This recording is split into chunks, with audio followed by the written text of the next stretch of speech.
Thank you, Mr. Chairman. I am pleased to offer this amendment in the nature of a substitute to H.R. 6493, the bipartisan Campus Prevention and Recovery Services for Students Act. Alcohol and substance abuse is a devastating issue across our country and on college campuses.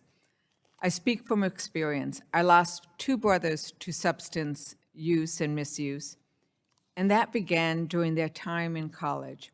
I understand all too well the pain substance misuse inflicts on students, their families, and their communities.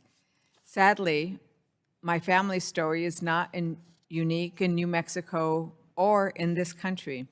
Since the start of the pandemic, states have reported increased numbers of drug overdoses.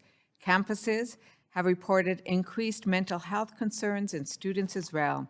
College students who deal with substance misuse and addiction often find themselves isolated and without a support network.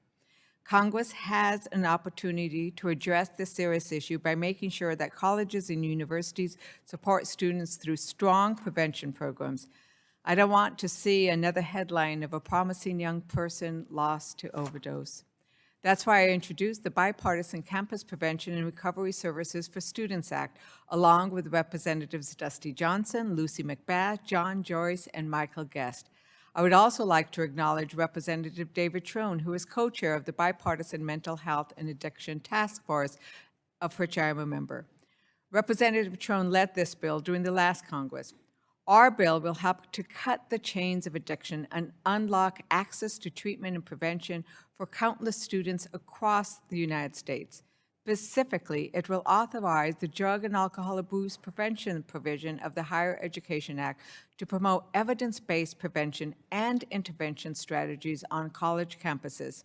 It encourages campus collaboration and service integration to address substance misuse and mental health concerns in a holistic manner.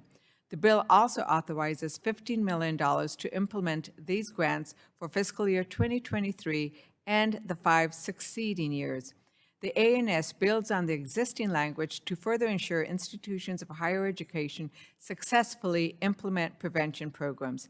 Changes in the ANS include altering the interagency agreement to have the Secretary of Health and Human Services to help develop practices that inform the criteria for strong evidence-based programs. It also requires the Secretary of Education to report to Congress on the department's efforts and best practices from our institutions. The ANS allows for grant funds to be used to restore prevention programs during public health emergencies and natural disasters.